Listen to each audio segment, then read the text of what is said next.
Hi guys, welcome back to another video. Welcome back to All Things Nursing, where we talk about clinical tips, study tips, clinical vlogs, and I take you on my journey of all things nursing. So welcome, welcome, welcome. If you're new here, welcome. I'm Martha.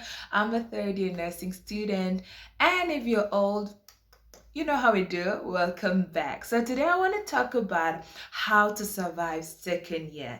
So I just got done with second year and I'm now in my third year, but what better way than to talk about and share my experience with you?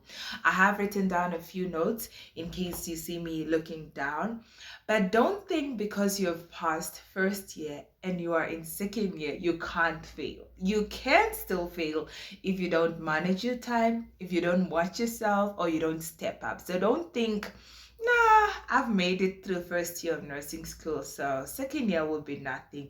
It gets harder and harder as you go. So it's like climbing a ladder. So you're on level one, now you're on level two. The expectation is greater, the volume of work is greater, everything is sort of like maximized, and you are now fully in the system. You're now, doing it. You are basically getting trained to be a qualified nurse. You are not second guessing yourself and everything. So I want to list down a few things on how it is you can survive your second year of nursing school. First of all, get to know your lecturers for second year early enough in the beginning of the semester.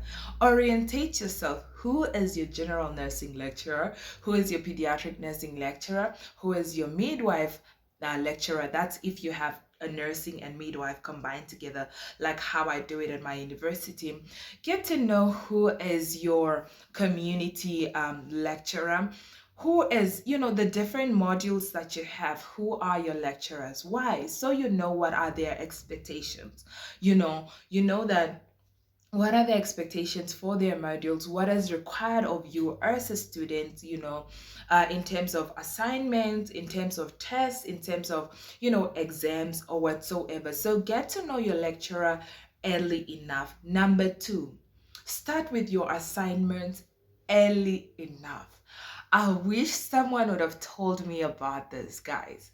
Literally, assignments are so much, and it's like they give it to you and then you sort of submit, or there isn't pressure to submit. But when it's the end of the year, you forget that, oh my gosh, I didn't submit this assignment, I didn't submit that assignment, especially assignments that have to do with clinical practices, that require you to do with a patient, especially case studies. Those are the type of assignments that do it early enough. That way, when it's towards the end of the year and it's toward final exams and it's towards you submitting your logbooks and everything, you would have covered all this assignments already. So if it is first semester case study assignment, do it in first semester. Don't wait for second semester. That's when you want to do everything.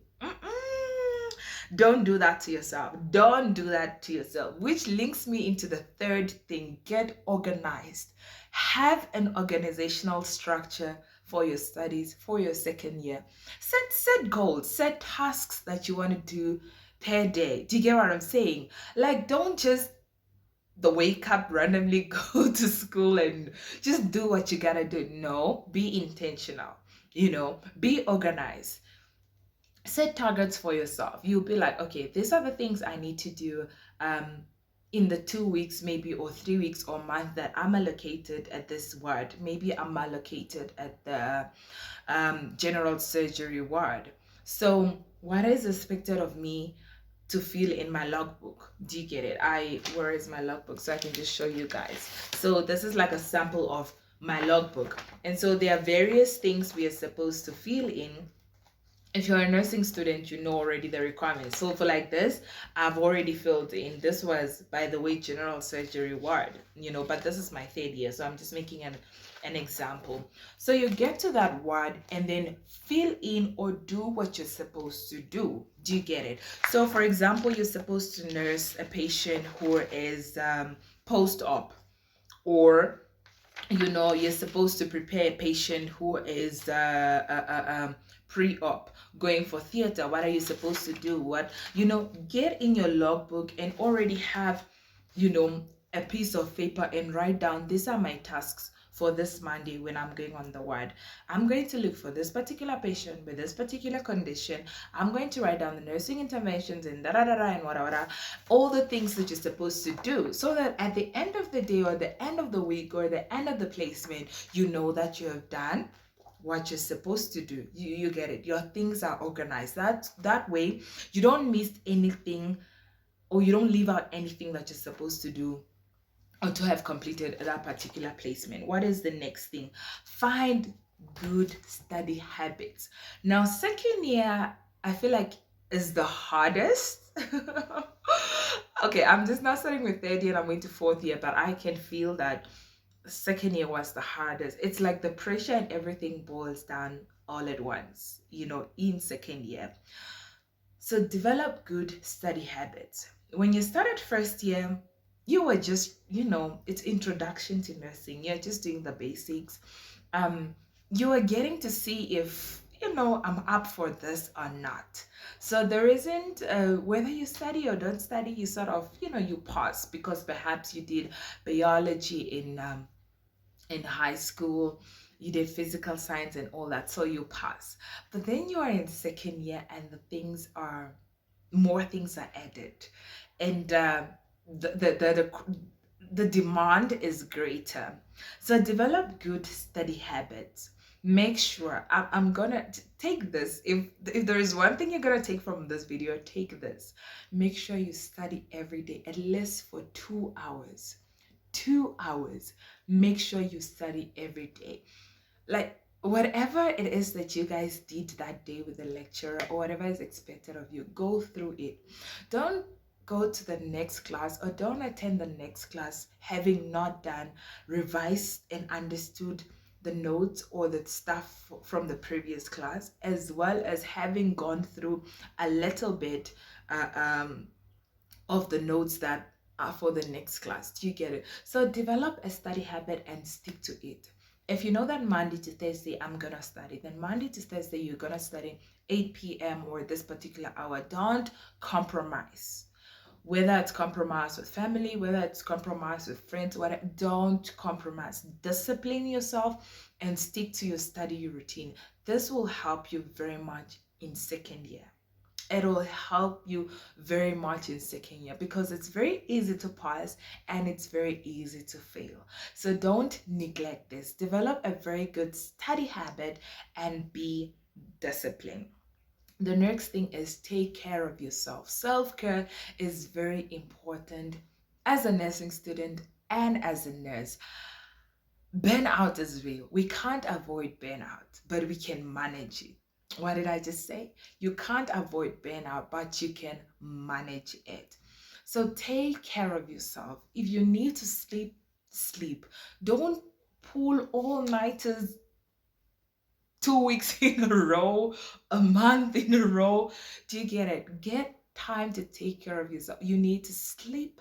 You need to eat well, drink enough water. You need to be mentally stable in order to be able to handle this. I mean, the emotional pressure is already so much at the hospital. Seeing patients die, seeing people in conditions that you know that they're not going to survive or there isn't a cure. It's so much already. And added to that is your schoolwork and what is expected of you as a nursing student. So don't neglect taking care of yourself. Go out, social life. Find a balance between your schoolwork and between your schoolwork and as well as the hospital, the clinicals, and your social life. Find a balance. Make time to go out with your boyfriend, girlfriend. Make time to go out with friends and family. Make time to go to church, concert, whatever it is, shopping. Don't just be so overwhelmed or so consumed in your books that you forget to take care of yourself. It's very important. I mean, it's very, very important. So create a balance. That way you don't fall behind in schoolwork and you also don't fall behind in your social life. What is the other thing? Read your books. Now this is the same as developing a study habit. Why did I put read your books separately? Because if you're not going to read, you're not going to pass. And final exams are going to come and you have not done anything. You are panicking. When it's time for final exams, you just revise. You're just going through the stuff that you've already been going through throughout the whole year, so you're just polishing up. It's not the time to now study and try and get it in your head. I mean, exam time, the time is limited, the time is short, and so it's the time to focus on more of your strengths and less on your weaknesses. Do you get what I'm saying? So that you get enough answers in the exams to qualify you to go to the next grade. So read your books. Don't mess around with this. Read your books. What do I do, or what did I do in my second year? I made sure that if I can't read my books, I watch YouTube. This YouTube that you're watching right now is the same thing I do. I go to Osmosis, I go to registerednurse.com, I go to various YouTube channels that offer lecturers, and then I watch videos on the various topics, pathophysiologies, nursing interventions, and everything. And I make sure I learn it and it sticks in my head. Because sometimes there is no time to come back to that particular thing. Do you get it? So you want to make sure when you read it and you're searching, you know it and that's it. So that before exam, it's just time to revise. So study like you're already a registered nurse. Study like a condition or a situation is presented in front of you and you are the only one that needs to do something to save that patient. So study like that, or read your books in that way. Man, I hope this video was helpful, and I'm passionate about this because I know how I felt like in second year, and I did pass with good grades. I'm proud of myself. I pushed through, but I want you to have an even easier and less, how should I say, should I use the word toxic, second year of nursing school. So if you can take these tips, if you can take this advice and put it into practice, your second year will be absolutely amazing. I wish you the best, as I always say, and please subscribe, please like this video, and let me know in the comment sections what year you're in. Are you going to apply these tips or not? And let's just interact and have fun. I'll see you in my next video, and thank you for watching.